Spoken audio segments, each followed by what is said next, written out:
A black cardinal had everything it took to become the next pope. But what was hiding behind the church was bigger than the conclave itself. Have you ever imagined a black pope being elected? That had been the dream of Cardinal Mateus Adebayo, a 61-year-old African priest, since he was a child. A dream that seemed impossible, but not to him, until 2 days before the conclave, when he saw the shadows of the truth. And revealing everything he knew was a choice that came with a heavy price, because dark forces, far greater than anyone could imagine, were already moving to stop him. 2 days before the conclave, the silence in the Vatican felt heavier than usual. It was as if the very walls held their breath, carrying unspoken prayers and secrets that were never meant to be revealed. Cardinal Mateus knelt alone in his small private chapel, where he often prayed at night. The soft flicker of candlelight danced over his strong features, lined with deep wrinkles, each one holding stories the world had yet to hear. He wore his dark cassock. His episcopal ring caught the candlelight, just barely. His eyes were closed, not asking for victory but for courage, for protection, for discernment. He knew this wasn't just a spiritual crossroads. He was standing at the edge of an abyss, and forces far more powerful were already in motion. His right hand clutched the rosary. His left rested on the wooden pew, until his fingers brushed against something strange. An envelope. Mateus slowly opened his eyes. The envelope was beige, with no return address, no stamp, no name. But the small, precise Latin handwriting said more than any signature ever could. Ordo lux non permittit. Renounce. The order of light will not allow it. Renounce. Mateus's heart skipped a beat. He looked around, but the chapel was empty. Or at least, it should have been. This wasn't just a warning. It was a threat, and it came from the Ordo Lux, a secret order he had only heard of in hushed whispers echoing through the halls of the Vatican. He took a deep breath. This wasn't the first time he'd felt the pressure of those determined to keep things exactly as they were. But this might be his last chance to resist. Still holding the letter, he sat back down on the wooden bench, his gaze fixed on the altar, as if waiting for an answer. But what came was a memory. The smoke, the muffled scream, the smell of burning wood. It was the earliest memory he had of the day everything changed, the day he first learned what it meant to survive. Mateus closed his eyes again. This wasn't just a story of faith. It was a story of pain, of resistance, and of everything he'd had to keep buried just to make it this far. 2 days. That's all he had left. 2 days for the world to decide whether it would keep looking back, or finally find the courage to look into the eyes of a new future. And he knew. Before the white smoke rose from the chimney, some truths had to come to light, even if it cost him his reputation, his safety, or his life. Mateus opened his eyes. The envelope now lay between the pages of his Bible. He stood slowly, walked to the sacristy in silence, and locked the door behind him. He took out a blank sheet of paper and began to write. If I don't make it out of the conclave, let these words serve as testimony. At the top of the page, in steady handwriting, he wrote the title of what would become his final journal. The Black Conclave. Mateus remembered it clearly. The dry heat, the smell of dust, and the eerie silence that always followed gunfire. He was only 9 when his village was invaded by armed militiamen. He didn't fully understand the reasons. Some said war, some said land, others said religion. But to him it was just fear. Pure, silent fear. He ran through the fields, hiding behind a fallen banana tree. He stayed there for hours, until the shouting stopped, the fires died down, and what remained was a silence no child should ever have to feel. When he finally left his hiding place, he wandered aimlessly for hours, until he found a small group of Catholic missionaries handing out bread and water in a neighboring village. That's where he met Father Lorenzo, a pale-skinned Italian man with a soft voice and sorrowful eyes. "What's your name, son?" the priest asked, kneeling down to his level. Mateus hesitated, then whispered, "Mateus Adebayo. From today on, Mateus, you are not alone anymore. You are with God." It was a simple phrase, but in the middle of nowhere, it sounded like a promise. In the months that followed, he began living with the missionaries.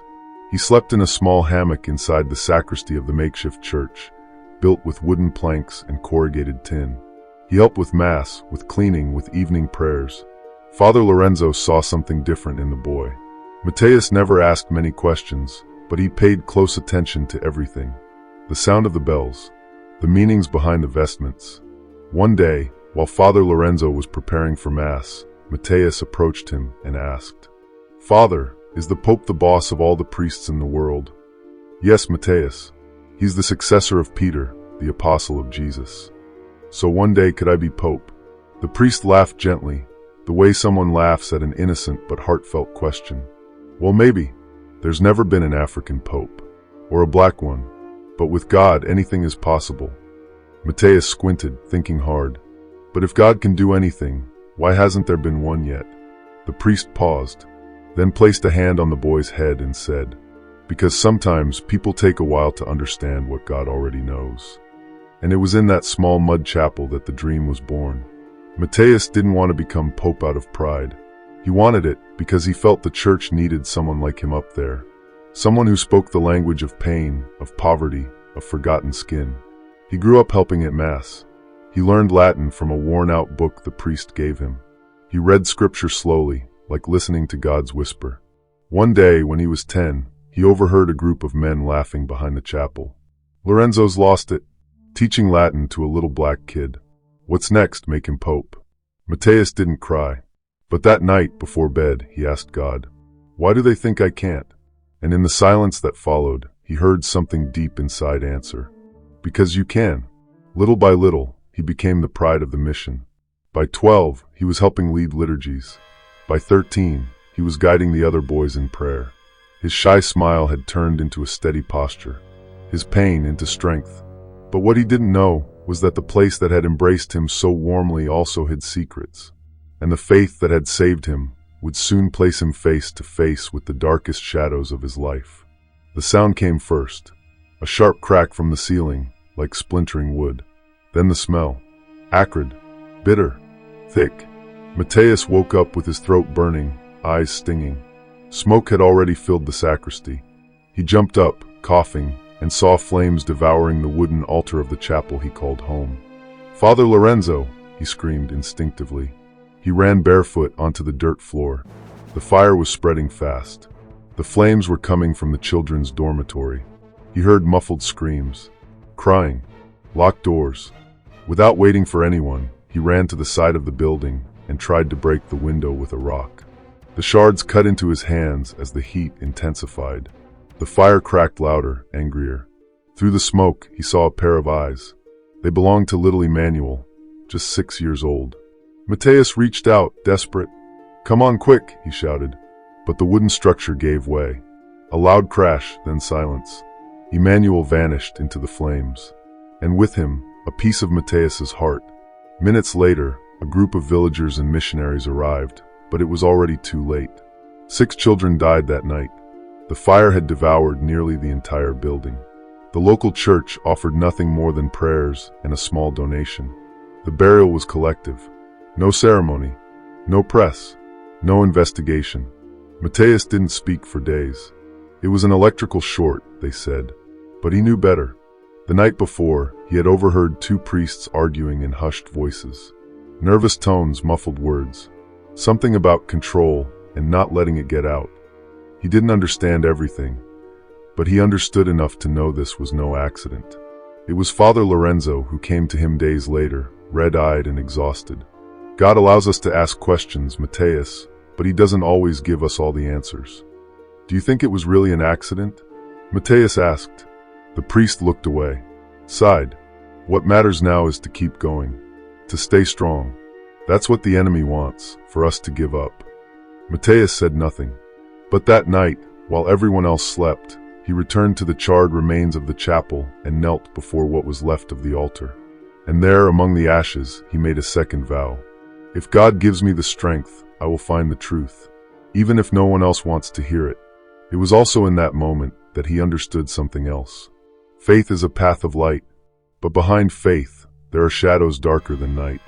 In the months that followed, life at the mission slowly returned to normal. New children arrived. A new chapel was built, but something inside Mateus had changed forever. He didn't just believe anymore. He questioned. He listened. He observed. And what started as a curious boy would become a man burdened with dangerous secrets for the rest of his life. Later, much later, he would learn that the fire, the deaths, the whispers were all part of something much bigger. A network, an order, a name he would hear again years later in the heart of the Vatican. Ordo Lux. But for now, he was just a young survivor with an impossible dream and an invisible wound. And with that wound still raw, at 15, he left the mission and traveled to Rome. To study, to serve, to become someone no one believed he could be. Rome was cold. Not just the weather, the stairs were colder. Mateus arrived in the Eternal City with only one suitcase and a heart divided between faith and doubt. He was 16, and he had a silent purpose. He didn't say it aloud, but every night he repeated it to himself. One day I'll be up there, and I'll change everything. The seminary where he was received stood near the Vatican walls. Old, grand, with stone halls where the echoes of prayers never died. Among the students, he was the only black one, the youngest, and the quietest. At first, they avoided him. Then they started to test him. Where are you from again? How many languages do you speak? Do they even have Latin Mass in Africa? Mateus answered calmly. He knew any reaction would be held against him. So he chose silence. The professors quickly noticed his talent. His Latin memorization was flawless. His scripture readings were rich in tone. His theological thinking sharp. Yet, he remained on the margins. During one of those classes, he met Cardinal Bellini, an older man with sharp eyes and a respected theologian. He began watching Mateus closely. "Do you believe you can be Pope?" he asked one day after class. Mateus hesitated, then replied, "I believe God doesn't look at skin color." Bellini smiled, "And I believe some men need more time to learn that." They grew close. Bellini became his mentor.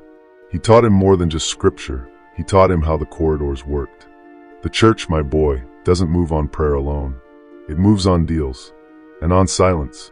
One night, while organizing books in the seminary library, Mateus overheard a conversation coming from the next room. Two priests, thinking they were alone, spoke in hushed voices. "The African? He's going too far. People are already getting worried. Ordo Lux has been informed." The name echoed in Mateus's mind like thunder. Ordo Lux. The same name whispered back in the mission. The same name stamped on the letter left on his prayer bench. Mateus didn't understand everything in that moment, but he knew he had stepped into a place where light did not reach. That name felt forbidden, sacred to some, dangerous to all. In the days that followed, he began to notice fake smiles, long silences when he entered rooms. Letters that once came quickly now took weeks. One professor stopped greeting him. Another stopped calling on him to read aloud. Bellini noticed. "You're feeling the weight already?" "Yes, Your Eminence." "Keep going. But remember everything." "Everything?" "Dates, names, words, phrases." "Why?" Bellini looked at the stained glass windows of the chapel. "Because one day you'll have to prove that what you lived wasn't just in your head." Mateus understood again. Just like the fire, just like the stairs at the mission, just like the laughter when he asked if he could be Pope. Faith was his armor. But silence was a trap. And so quietly, watchfully, he finished seminary, was ordained, and years later named bishop. But he knew his story hadn't truly begun. What lay ahead would be bigger, more dangerous, more sacred. That overcast afternoon, the Vatican looked darker than ever. Heavy clouds pressed down on the golden domes, and the usually calm corridors seemed to breathe tension. Mateus was in his quarters when the note arrived. Today, 5 p.m. St. Benedict's Cloister. Bring faith and discretion. There was no signature, but the location was clear. The cloister was an old part of the Vatican complex, rarely used, a place where shadows spoke louder than men. He went alone. No ceremonial robes, no ring, no visible crucifix, only a small notebook in his inner pocket, the same one where he had jotted down names, phrases, and details since seminary. What once was a spiritual habit had become a tool for survival. In the cloister, between the stone columns, a figure waited, leaning against the wall, a young man in a simple suit, dark-skinned, eyes sharp. He held a worn brown folder. "Cardinal Adebayo," he asked softly. "Yes, I'm Jordan Dosso, investigative journalist. West Africa. I have to be quick. I've uncovered things things that put your life at risk. But they could also change history. Mateus kept a steady expression. He had expected something like this. "I'm listening." Jordan handed him the folder. "These are documents. Copies of letters, internal records. Some leaked from the Curia. Others I got from sources in Congo, in Nigeria. They all tie Ordo Lux to violent actions, arson, disappearances, and worse, manipulation inside the church's own hierarchy." "Including the fire at the mission?" Mateus interrupted. "Yes. There are records suggesting that orphanage was purified because it threatened to expose abuse by a priest tied to the order. And of course, because they were black boys. His name is in there. And the worst part, he's still alive and voting in the conclave." Mateus felt a chill. "Why are you giving this to me now?" The journalist met his eyes, firm and unwavering. "Because you're about to become pope. And they won't let that happen. Silence. The kind that screams. I have evidence of secret meetings happening right now. They're rallying behind a backup name, someone they can control. I know who it is." Mateus pulled out his notebook and scribbled something down. "But I'll reveal it when the time is right." Jordan nodded. "He's their pawn. Conservative, easy to manipulate, European, and most of all, willing to do anything to win." Mateus gripped the folder tightly. "Why risk your life for this?" "Because my brother died at that mission. In that fire. His name was Emmanuel." The journalist's voice cracked. Mateus felt the ground vanish beneath his feet. He remembered the eyes in the smoke. "The boy he couldn't save. You're Emmanuel's brother?" "Yes. I'm the oldest. I was never there, but I swore I'd find out what really happened. And now I'm here." For a few seconds, the two men looked at each other as if they shared the same blood. "What will you do with all this, Your Eminence?" Jordan asked. Mateus exhaled slowly. "I don't know yet, but I promise you this, if I fall, the truth won't die with me." The journalist nodded. He handed him a flash drive with copies of the documents, then vanished into the shadows. Mateus stood alone, clutching the folder like a cross. He returned to his quarters in silence, locked the door, lit a candle. He flipped through the contents slowly. Names of cardinals, dates, letter transcripts, testimonies from victims, suppressed investigations, and finally a classified report bearing the seal of the Holy See, labeling him Mateus Adebayo as an institutional rupture risk. It read, his election could destabilize the conservative Catholic base. His skin color, combined with his dissident history and marginalized origins, makes him a polarizing figure. Ordo Lux recommends neutralization or redirection. Mateus closed his eyes. They didn't see him as a threat because of heresy, nor because of sin, but because he existed, because of the color of his skin. He took out his small notebook and wrote, "The Church says we're all equal before God, but in front of the white smoke, are we really?" He hid the folder deep in his shelf, behind a black-covered book no one ever touched. Then he knelt once more, but not to ask, to listen, because soon he would have to decide, to speak or stay silent, to fight or give in, to live or disappear. A formal invitation arrived, polite on the surface. But Mateus knew nothing in the Vatican was ever simple. Private meeting, 9 p.m. Hall of Mirrors. The Hall of Mirrors wasn't known to the public. It was tucked away behind the Congregation for the Doctrine of the Faith's library, a lavish room filled with antique Venetian mirrors, said to reflect not just appearances, but intentions. The light was dim. The mirrors, framed in gold, gave the feeling of being watched, as if the room itself was judging. 3 men awaited him. Cardinal Saviani, in deep red robes, held a chalice like he held power. Next to him, Cardinal Rothstein from Germany and Cardinal Alvarez from Spain. All powerful, all conclave voters, all white. Mateus stood at the entrance. "You called for me?" he asked calmly. "Just a conversation between brothers," Saviani replied with a smile, the kind that never reaches the eyes. Rothstein gestured for him to sit. "Adebayo, you know how much we respect you. Your story inspires. Your faith is undeniable. But this conclave, it's not just an election. It's a message, and the Church needs balance." Mateus held his gaze steady. "And you think I represent imbalance?" Alvarez folded his hands. "Your election could divide the Catholic world." We know your background, your connections, the growing influence you have in marginalized communities. There are forces, let's say, concerned. Mateus didn't answer immediately. The silence fell over the room like a second layer of frost. You're talking about Ordo Lux, aren't you? Rothstein swallowed hard. Alvarez looked away. Only Saviani remained composed. Brother, there are no secret orders. Only traditions guarding the harmony of the church. You're far too valuable to be dragged into politics. Then tell me why I received an anonymous letter. Why I'm being followed. Why the evidence Jordan gave me lists your names as protectors of abusers. His voice stayed low, but cut like a blade. The impact was immediate. Saviani set down his chalice. Be careful, Your Eminence. Words can ignite faster than candles. I've seen fire up close, Mateus replied, rising. And I know exactly who holds the match. He turned to leave. But before he could reach the door, Saviani spoke. If you withdraw quietly from the race, you can choose your next assignment. Perhaps lead the African pastoral mission. Receive funding. Be heard. Respected. Mateus stopped. Turned slowly. If I ever kneel, it won't be before men afraid of change. It will be before God. And he walked out. No rush. No bowed head. Back in his quarters, Mateus took a deep breath. The scent of melted candle wax still lingered in the air. He knew that by crossing that room, he had crossed a line. There was no room for doubt anymore. They didn't just want to beat him. They wanted to erase him. He sat at his desk, picked up his small notebook, and wrote. Today I looked into the mirror, but it was they who trembled. Mateus closed his eyes. The face of Emmanuel, the boy in the fire, returned to him.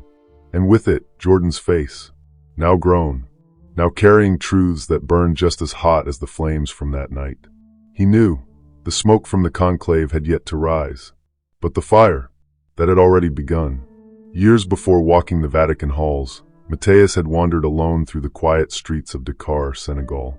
He had already been ordained a priest, and had recently been appointed auxiliary bishop in a diocese long forgotten by the press and by the church's decision-makers. It was there, among humble communities and simple celebrations, that he started to write everything down. Not out of paranoia, but out of instinct.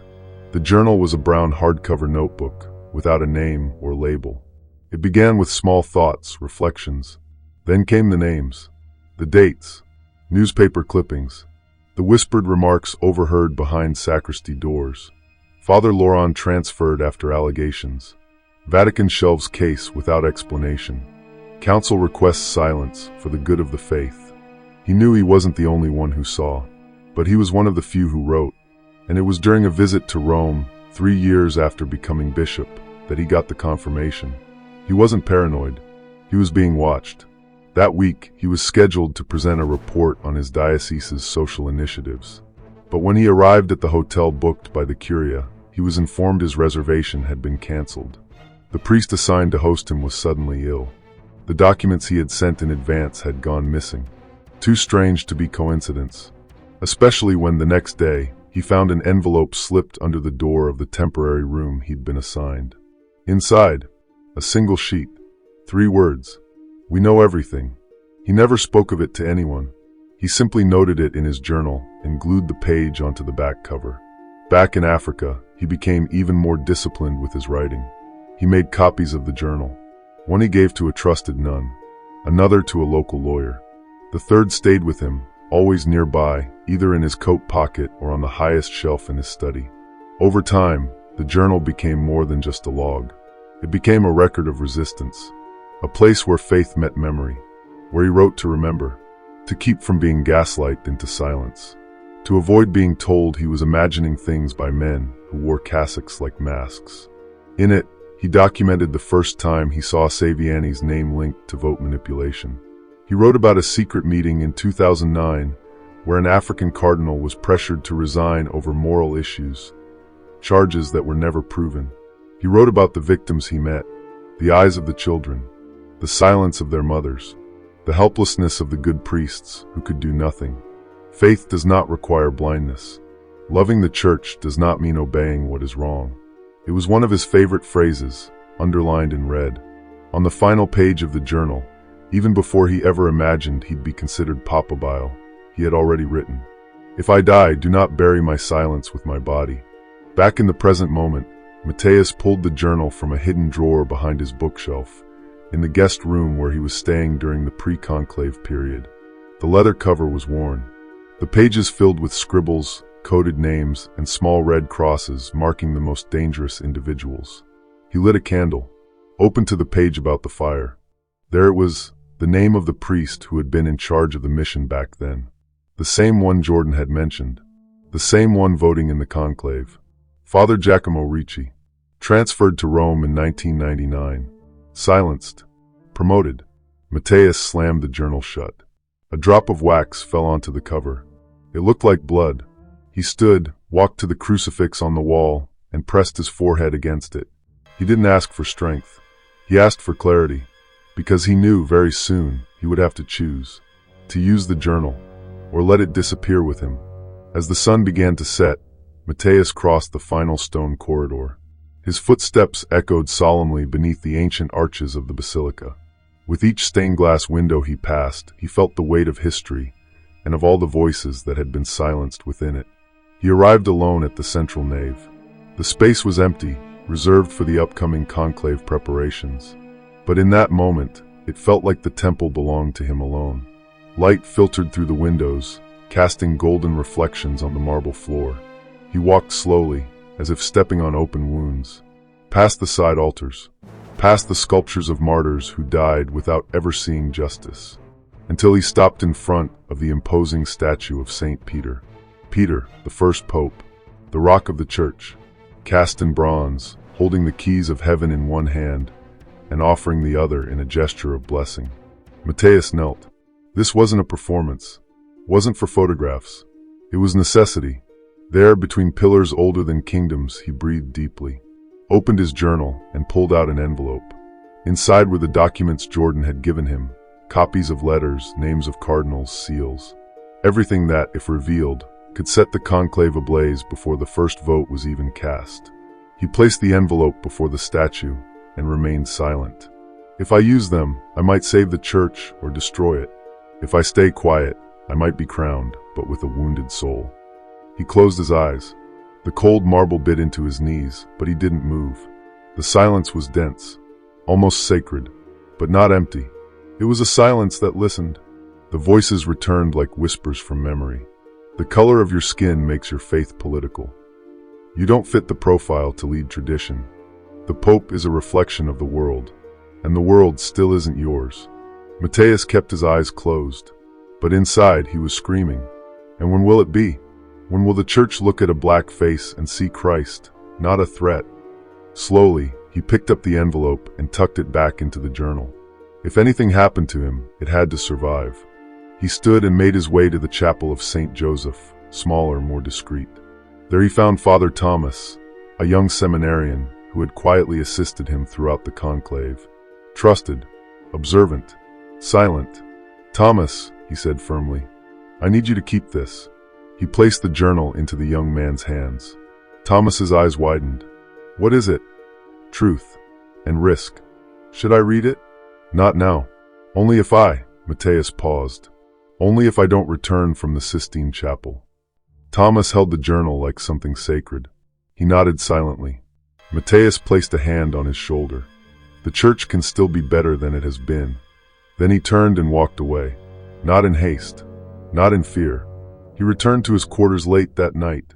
The candle still burned on the shelf. Its flame threw long shadows across the walls, like ghosts from the past. He sat before the small wooden crucifix that hung in the room, kneeled again. But this time, he didn't ask for clarity. He asked for silence. The kind of silence that comes before a revelation. The kind that comes before the smoke. The kind that comes before war. Outside, the Vatican pulsed with expectation. Journalists crowded into St. Peter's Square. Cameras from all corners of the world battled for the best view of the chimney. Worshippers held flags, rosaries, and sacred images. The crowd prayed, sang, speculated, and waited. But inside, in the silence of his room, the black cardinal most likely to ascend the chair of Peter was preparing in a very different way. Mateus was on his knees, not as a politician seeking votes, not as a priest seeking guidance, but as a man who understood the weight of the cross he bore. The candlelight flickered over his face, revealing the deep lines etched by years of silence, struggle, and loss. His eyes were closed, but inside, images flashed.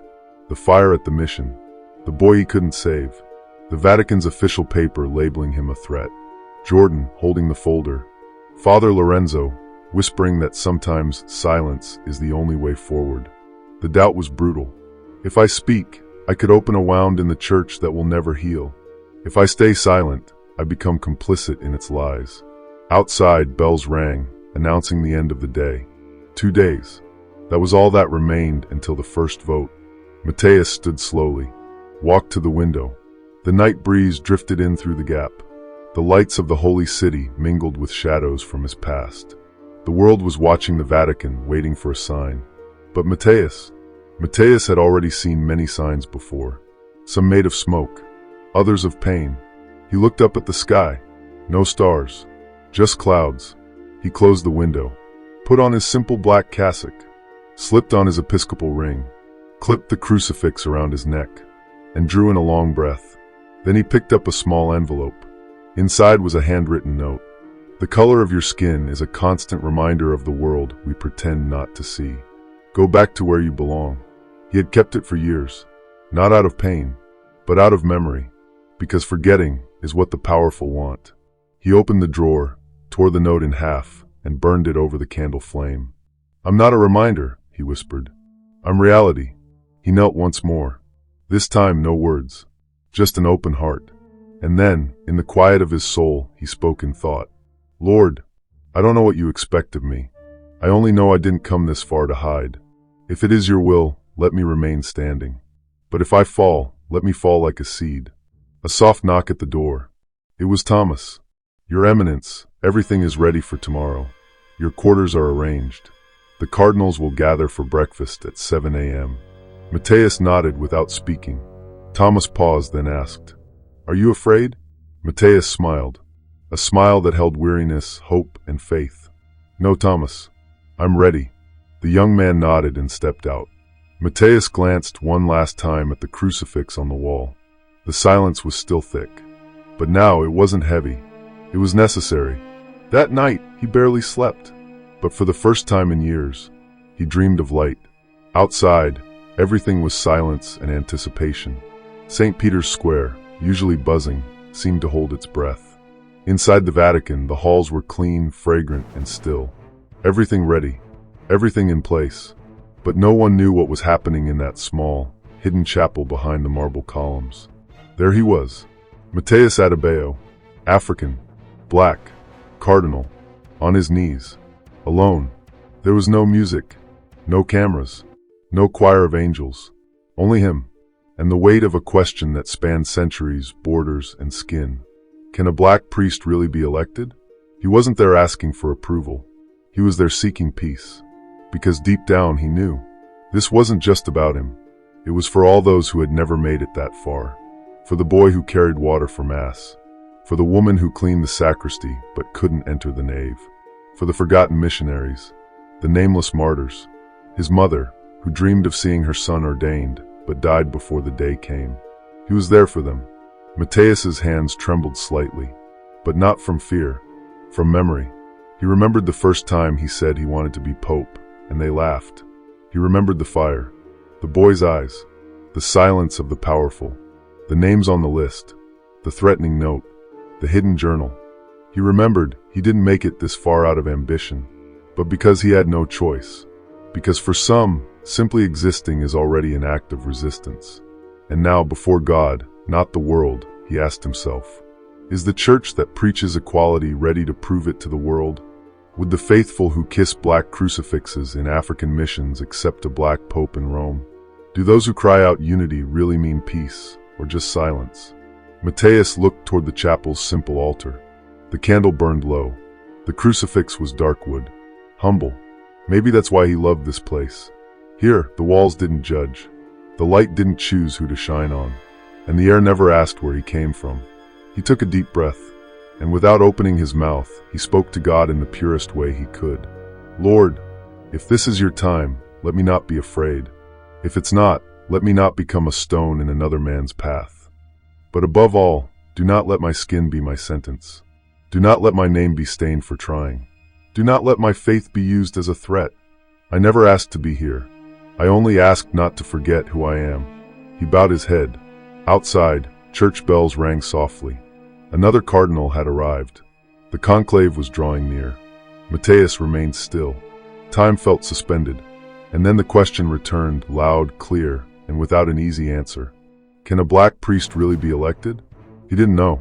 But he was there, on his knees, whole, ready, not as a symbol, not as an exception, not as a flag, but as a man, with faith, with history, with scars, and with a conviction that no anonymous letter, no gilded mirror, no conspiring cardinal could erase. He was the church too, and no one, absolutely no one, could deny that. Outside, no smoke yet. Names were still being whispered. Ballots had not yet been cast. But inside that forgotten chapel, a decision had already been made. If elected, he wouldn't lead out of pride. And if rejected, he wouldn't walk away defeated. Because for him, the greatest miracle had already happened. He had made it this far, without selling out, without staying silent, without losing himself. The imaginary camera slowly pulls back. Mateus remains on his knees, eyes closed. The candle flickers. Time breathes. And the world watches, unaware of what's about to unfold. Clapperboard, now it's your turn. Do you think a black priest could really be elected pope? Is the church and the world ready to see faith beyond skin, origin, and silence? The story of Mateus Adebayo may be fiction, but it's also a mirror, a quiet scream, a call to reflect. Comment below. What would you do in his place? Do you believe the time has come for a historic change? Tell us where you're watching from. Let's spread this conversation around the world. Like the video if this story moved you. Share it with someone who needs to hear this question. Subscribe to the channel for more stories that challenge, inspire, and awaken minds. Because sometimes, everything begins with a single doubt and a silent prayer.